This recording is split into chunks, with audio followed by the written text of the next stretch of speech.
guys, it's Miss Lawson, and I want to just say a big thank you for buying my first paint along video. Now, today we are going to be painting a slice of watermelon. I don't know about you, but during the summertime, a big, old slice of watermelon is exactly what the summer calls for. So please remember, if you feel like I'm moving too fast for you, play it, you can pause it, and you can repeat any part of this video at any time. So please make sure that you understand play, pause, repeat is a great tool during this video and any video that I do with you, because I surely don't want you to get frustrated. And remember, perfection is not what we're looking for. Just have fun, paint, enjoy this time, slow down, take a deep breath, and I hope you enjoy painting a slice of watermelon with me.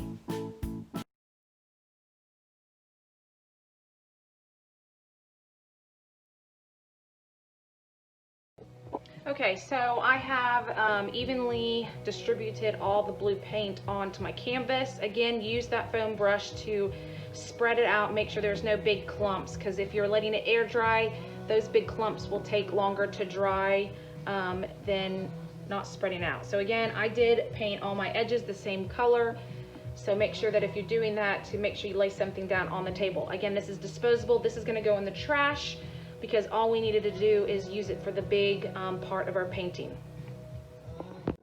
Okay, so again, check by rubbing your hand. If you rub your hand across and no paint comes off, then you're good. So if the sides are a little damp, do not worry. The main part you need dry is where we are about to add the watermelon on top, because we don't want to mix the colors. Now in your box, you're also going to find a piece of chalk. You're welcome to use pencil if you don't like chalk, but chalk is the best, because if you draw a line and you don't like it, then all you have to do is get a damp paper towel and wipe off the chalk lines and draw it again, so it won't mess up your actual canvas. We are going to be drawing a watermelon slice.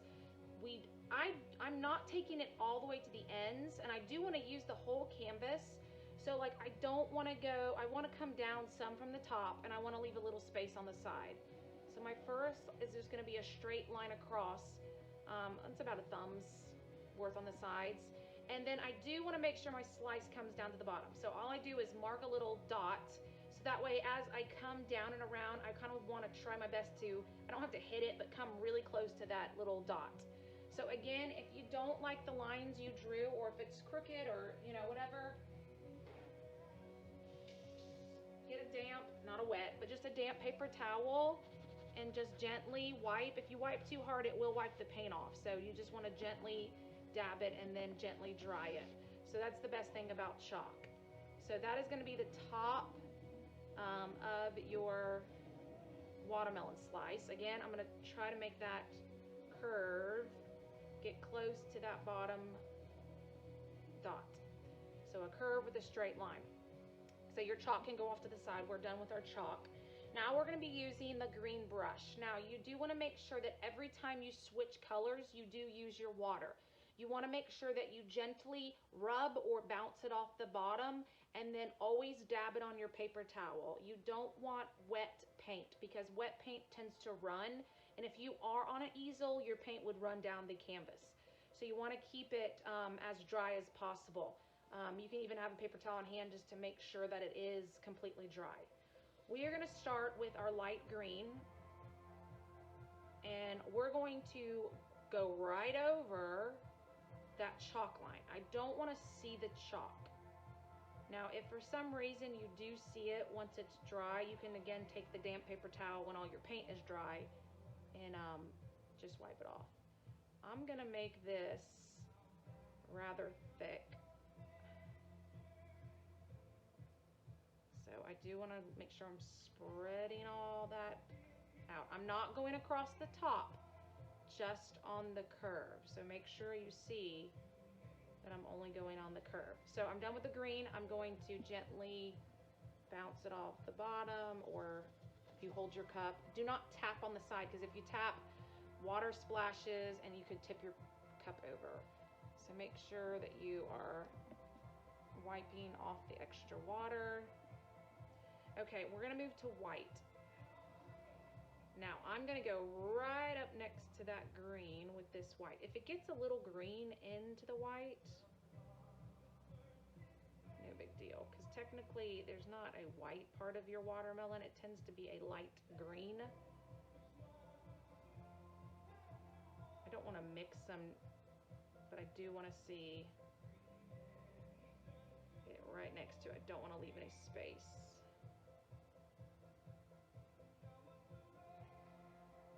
Okay, so I'm going to get the white off my brush, gently bouncing, kind of check it, and then dab it on my paper towel.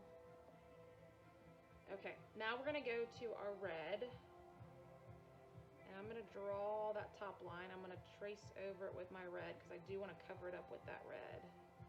And then I'm going to take the red straight down next to the white.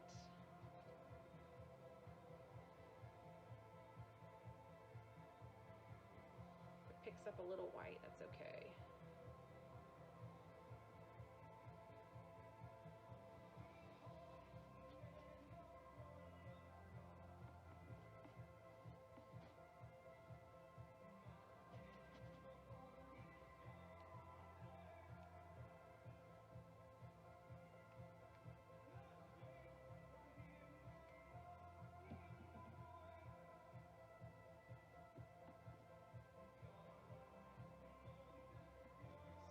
Make sure that I am filling in all the spots. I don't want it to look purple because of the blue paint underneath it.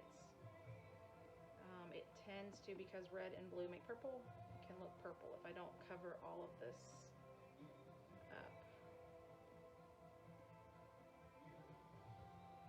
Okay.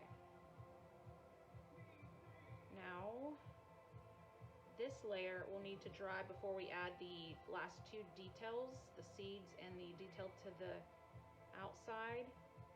So make sure that while we're waiting for this to dry that you do leave your paintbrush in the cup if you don't clean it off, because you don't want to lay your brush out with the wet acrylic paint because it will make your paintbrush all crusty. So again, you may use the blow dryer or just take a moment, let this dry, and then come back and add the next layer. Okay, again, check it. Make sure you can, oh, see, I got a little green and white. So make sure you can do that without getting paint on your hands. And be careful, this red is very strong. So do make sure that you get your paintbrush really clean because it tends to, see, just stay on your brush. Now we're going to be using the dark green to add the details to the outside. So all we're going to do in the green is take your dark green and add a little line, because have you ever seen the outside of a watermelon? It actually has two greens, sometimes a little yellow, on the outside. So just adding a little line. You can see where it was still wet on mine, but